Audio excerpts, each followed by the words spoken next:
Total market cap $365 billion. Fully diluted market cap $400 billion. Value of a single coin $19,000. Around 17 lakhs in Indian currency. तो आप सोच रहे होंगे मैं किसके बारे में बात कर रहा हूँ। मैं बात कर रहा हूँ बिटकॉइन के बारे में। हेलो गाइस, मैं हूँ Subhash Yadav. Welcome to my channel और शुरू करते हैं आज का वीडियो। आज की दुनिया में ना सब ऑनलाइन ही हो रहा है।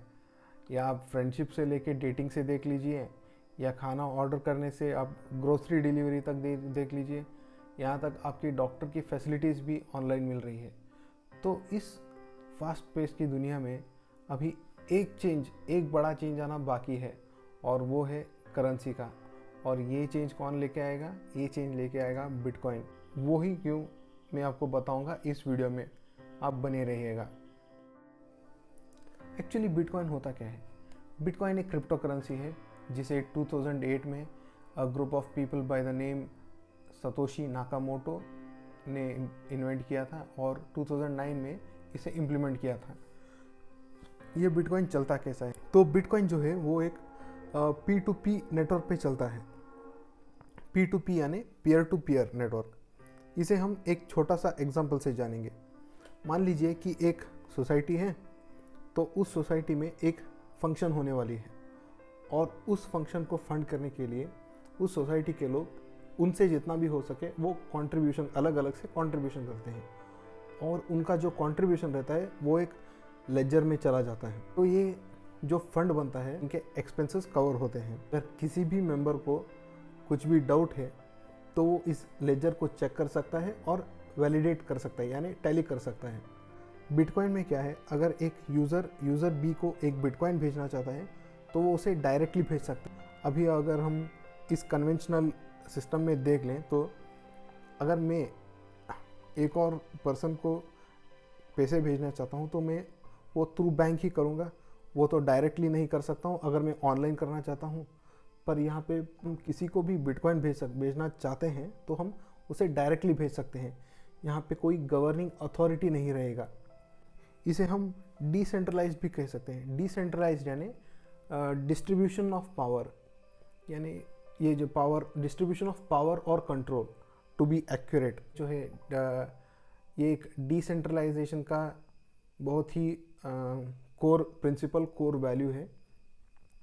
यहाँ पे हम किसी भी सेंट्रल अथॉरिटी या सेंट्रल एंटिटी को हम नहीं देखेंगे, क्योंकि ये सभी एक ब्लॉकचेन पे चलता है, और ये एक वो जो ब्लॉक्स और ब्लॉक के ट्रांजैक्शंस रहते हैं उसके ऊपर चलता है, और ये हाईली ट्रस्टवर्दी रहता है। तो बिटकॉइन इतना हाईली रेटेड क्यों है? बिटकॉइन इतना हाईली रेटेड इसलिए है क्योंकि ये एक डिसेंट्रलाइज्ड नेटवर्क है, और यहाँ पे कोई भी रूल्स नहीं रहते। ये एक बिल्कुल ही free to use without restrictions एक नेटवर्क है। अगर हम कन्वेंशनल फाइनेंशियल सिस्टम को देख ले तो यहाँ पे जो कुछ भी रूल्स गवर्नमेंट बनाती है, आरबीआई बनाती है, हम उसको फॉलो करते हैं। बिटकॉइन में ऐसा नहीं है। Bitcoin is free for its user and it's governed bye it's users. तो आप देखते हैं कि साल दर साल जैसे आरबीआई नए नोट्स इशू करता जाता है, तो इस नए नोट्स के इशू होने के बाद ये जो महंगाई है वो बढ़ती जाती है। तो महंगाई को हम इन्फ्लेशन कहते हैं। So every year when the government prints the new money and injects it into the market, inflation gets higher and higher. तो अगर हम आज की इन्फ्लेशन के बारे में बात कर दिया जाए तो जो भी गुड्स अगर हम 1000 रुपये में मान के चलते हैं तो अगले साल वो 1060 या 1070, 1080 पे मिल सकता है, यानी 6%, 7%, 8% जो कुछ भी इन्फ्लेशन की वैल्यू है उसके ऊपर वो रेट बढ़ता जाता है। यानी गुड्स जो है वो हर साल कॉस्टली होते जाते हैं। बिटकॉइन में एक finite number of bitcoins he release हो सकते हैं। अभी की जो सर्कुलेशन है बिटकॉइन की वो है 1,90,00,000 बिटकॉइंस, यानी अभी भी मार्केट में 1,90,00,000 बिटकॉइन है जो सर्कुलेट हो रहे हैं पूरे वर्ल्ड में। तो इससे क्या होता है, सप्लाई कम होने के कारण और डिमांड ज़्यादा होने के कारण बिटकॉइन की वैल्यू बढ़ जाती है। और ये जो बिटकॉइन रहते हैं वो मार्केट में तभी आते हैं, यानी नेटवर्क में तभी आते हैं जब एक वैलिडेटर एक ब्लॉक को वैलिडेट करेगा. Only when a validator validates a block, then only as a reward he gets the bitcoins and those bitcoins are added to the network. मान लीजिए कि एक यूज़र है, एक यूज़र बी को एक बिटकॉइन भेजता है और ये एक ब्लॉक में नोट हो जाता है. तो यही ब्लॉक जब एक वैलिडेटर इसको वैलिडेट करेगा, उसको एज अ रिवॉर्ड यानी 6.25 बिटकॉइंस दे दिया जाता है. वही 6.25 बिटकॉइन वो नेटवर्क में आ जाते हैं और नेटवर्क का जो टोटल सर्कुलेशन है वो 6.25 बिटकॉइन से ज़्यादा हो जाता है. तो ये सर्कुलेशन जो है वो चेंज होती रहती है, सॉरी ये रिवॉर्ड जो है वो चेंज होती जाती है. For every 2,10,000th block the reward gets halved, यानी फॉर एवरी 2,10,000 ब्लॉक, मान लीजिए कि 2,10,000 ब्लॉक्स हो गए तो उसके बाद जो है वो जो रिवॉर्ड्स मिलते हैं वैलिडेटर्स को वो आधे हो जाते हैं. यानी अभी जो 6.25 बिटकॉइन मिल रहे हैं वो अगर 2,10,000 ब्लॉक कंप्लीट हो गए तो उसके बाद उनको 3.125 मिल जाएगा. तो ऐसे ही आधे आधे होते जाते हैं और by the end of the year 2140 यानी 2140 जो ईयर है तब तक सारे बिटकॉइंस जो है मार्केट में आ गए होंगे और तब उनका टोटल सर्कुलेशन रहेगा 2 करोड़ 10 lakhs. यानी bitcoin in its entirety of the life time it can only be 2 crore 10 lakh bitcoins. उससे ज़्यादा बिटकॉइन इस दुनिया में नहीं हो सकते. एक सिंपल एग्जांपल से जाना चाहेंगे तो सीजनल फ्रूट्स जो हैं वो आते ही उनके दाम बहुत ज़्यादा रहते हैं क्योंकि उनका सप्लाई कम रहता है, डिमांड जो है लोग उसे ज़्यादा खाना पसंद करते हैं पर उनको मिलता नहीं. तो बेसिकली उसका रेट जो है वो स्काई रॉकेट हो जाता है. वैसे ही होता है बिटकॉइन से, लोग उसे ज़्यादा खरीदना चाहते हैं पर उसकी सर्कुलेशन कम होने के कारण उसकी वैल्यू जो है वो बहुत ऊंची हो जाती है, वो बहुत बढ़ जाती है. तो अभी बात आती है बिटकॉइन के सेफ्टी की. आपने तो न्यूज़ में, पेपर्स में सुना ही होगा, पढ़ा ही होगा कि हैकर्स जो हैं वो इतने सारे अकाउंट्स को उन्होंने हैक कर लिया, चुरा लिया, या बैंक से इतने पैसे कम हो गए, या फेसबुक का डाटा चुरा लिया. ये आप सुन के आपको लगा ही होगा कि बिटकॉइन भी एक ऑनलाइन ही है तो इसमें सेफ्टी कैसी रहती है, तो इसको वो सिक्योर कैसे करते हैं. तो इसको वो सिक्योर करते हैं एक कंसेंसस से. इसको हम बोलते हैं प्रूफ ऑफ वर्क कंसेंसस. ये प्रूफ ऑफ वर्क कंसेंसस क्या है? एक्चुअली मान लीजिए कि अगर एक ट्रांजैक्शन होता है, एक यूज़र ने दूसरे यूज़र को बिटकॉइन भेजा तो वो एक ब्लॉक पे एंट्री हो जाता है उसको, और उस ब्लॉक को वैलिडेट किया जाता है एक वैलिडेटर के द्वारा. और वही ट्रांजैक्शन अगर वो यूज़र जिसने बिटकॉइन लिया था वो दूसरे यूज़र को बिटकॉइन भेजेगा तो वही एक और ब्लॉक में रिकॉर्ड हो जाता है, प्रूफ ऑफ वर्क. तो ये प्रूफ ऑफ वर्क होता क्या है?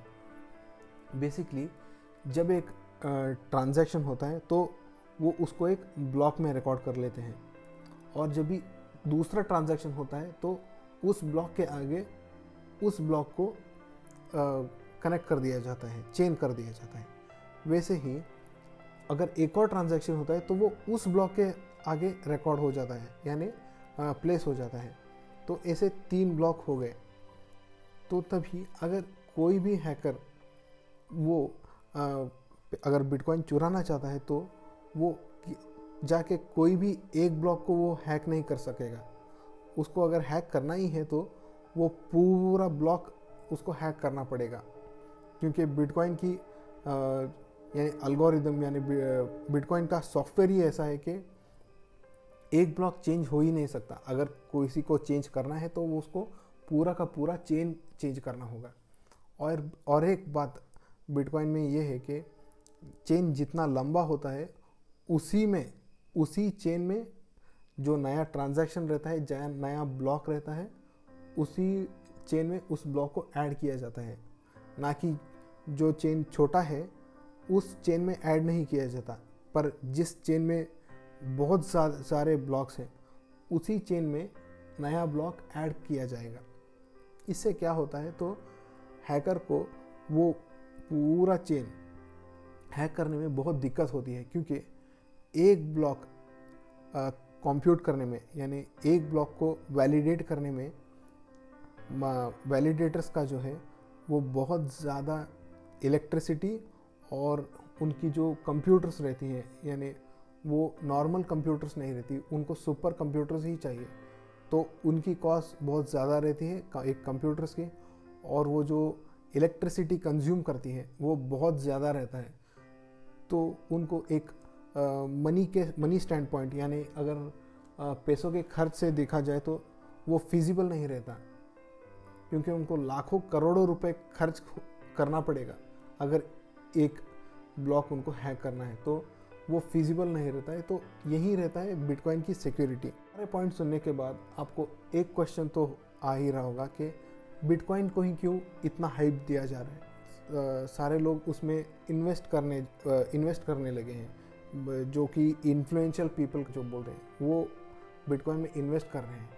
पहले ऐसा नहीं था, पहले bitcoin was something which was laughed eight. लोग मजाक उड़ाते थे बिटकॉइन का, क्रिप्टो करेंसी का, कि ये तो स्कैम है, ये पैसे डूब जाएंगे, ये जो है जल्दी ही ज़ीरो पे आ जाएगा। पर जैसे जैसे ये रियल वर्ल्ड में अभी इम्प्लीमेंट हो रहा है, लोगों को हेल्प हो रहा है, तो ये सभी देख के बड़े इन्वेस्टमेंट फर्म्स जो है, इंस्टीट्यूशनल बैंक्स है, वो इसमें अपना पैसा डाल रहे हैं। तो इससे क्या है, लोगों में और अवेयरनेस हो गया है और ज़्यादातर लोग इसमें इन्वेस्टमेंट करने लगे हैं। यहाँ तक कि एक इंस्टीट्यूशनल फर्म जो है बिटकॉइन ETF लाने का सोच रहा है। तो इससे क्या हो जाएगा, जैसे हम म्यूचुअल SIP करके म्यूचुअल फंड्स के द्वारा स्टॉक्स में इन्वेस्ट करते हैं, वैसे ही म्यूचुअल फंड्स के द्वारा हम बिटकॉइन में इन्वेस्ट कर सकते हैं। तो आप सोच लीजिए कि ये कितना बड़ा बात होगा बिटकॉइन के बारे में। तो यही जो है बिटकॉइन को बहुत हाइप कर रही है, और यही सारे फैक्टर्स हैं जो बिटकॉइन और उसके रिलेटेड जो कुछ भी क्रिप्टो करेंसीज हैं उसको हाइप दे रही हैं। तो हो गया बिटकॉइन का टॉपिक। बिटकॉइन का एक और एडवांटेज ये है, तो इसमें फीस जो है वो कंपेरेटिवली टू एथीरियम थोड़े से कम है। तो ये भी एक थोड़ा सा प्लस पॉइंट है। नेगेटिव्स में क्या है, बिटकॉइन अभी भी रेगुलेटेड नहीं है, यानी अभी भी कंट्रीज़ में इसको एक करेंसी के तौर पे नहीं लिया जा रहा, इसको एक एसेट के तौर पे लिया जा रहा है।